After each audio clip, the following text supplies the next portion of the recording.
Et bonjour Bruno Donnet. Bonjour Philippe. Bruno, tous les jours vous observez ici les prises de parole médiatiques. Hier, vous avez regardé Nicolas Hulot sur BFM TV, venu se défendre des accusations que s'apprête à révéler l'émission Envoyé spécial ce soir à 21h sur France 2. Et ce matin, vous nous livrez votre analyse sur sa contre-offensive. Oui, alors plus qu'une contre-offensive, Philippe, ce que j'ai vu hier ressemblait davantage à un système. Un système de défense médiatique très rodé que j'ai trouvé aussi très raté, et c'est ça, et rien d'autre, que je vous propose de décortiquer ce matin. Et si je vous parle de système, c'est parce que Nicolas Hulot n'en est pas à son coup d'essai. En février 2018, déjà, un magazine qui a disparu depuis, Hebdo, l'avait accusé, témoignage à l'appui, des faits de viol. Or, à la veille de la parution de ce journal, celui qui était alors ministre de l'Environnement s'était invité, déjà, sur BFM TV. Est-il vrai qu'une jeune fille de 17 ans, petite fille d'un homme politique célèbre, a déposé plainte contre vous? Sur l'âge de la victime, la réponse est non. Pas 17 ans. Non. Et la réponse est oui. Une plainte qui a été déposée en 2008.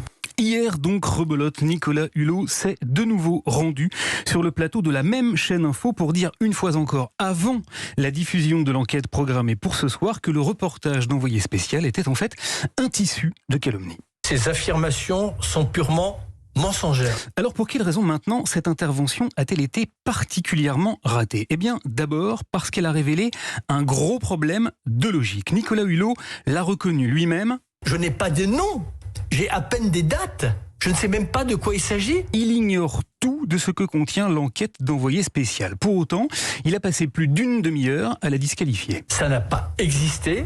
Ces accusations sont purement mensongères. Ensuite, bien qu'il ait fort justement rappelé qu'il existait dans notre pays un principe cardinal qu'on ne pouvait pas bafouer, on préfère la présomption de culpabilité à la présomption d'innocence. Il a utilisé contre Envoyé spécial rigoureusement la même méthode que celle qu'il reproche à l'émission de France 2 d'avoir employée contre lui. Il a passé son temps à l'accuser sans jamais apporter la plus petite preuve d'avoir travaillé en dehors des clous et de tout esprit déontologique. Ils auraient obtenu, je dirais peut-être même arraché, des témoignages qui me mettent gravement en cause. Voilà, alors où sont les preuves que ces témoignages auraient été arrachés ?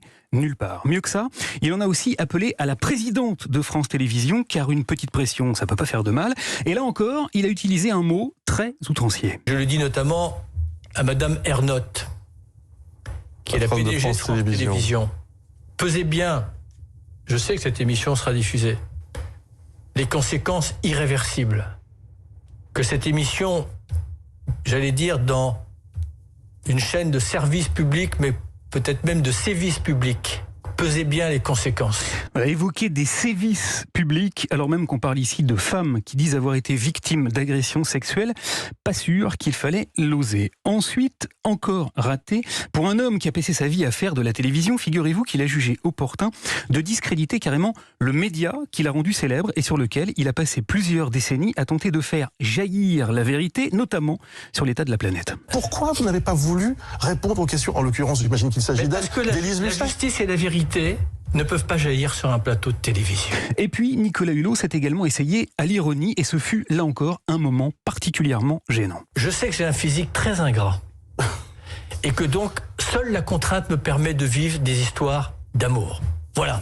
Car il a, dans un même élan, voulu nous faire comprendre qu'il était beau garçon et que, par conséquent, il ne pouvait pas être suspecté de quoi que ce soit, laissant entendre qu'il y aurait donc, en matière d'agresseur sexuel, un physique de l'emploi. Bah voyons. Enfin Philippe, j'ai été étonné qu'il ait été si peu relevé, mais Nicolas Hulot a également commis un énorme lapsus à la toute fin de son interview. Écoutez bien. Je demande simplement à ceux qui, parfois, hommes et femmes, qui luttent contre la cause des femmes, l'égalité.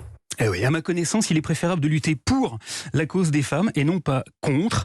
Ainsi, c'est donc achevé le premier acte de cette étonnante joute médiatique. Le deuxième aura lieu ce soir sur France 2. Je vais donc m'empresser de le regarder et je vous raconterai tout ici même dès demain. Merci beaucoup Bruno Donnet. À demain.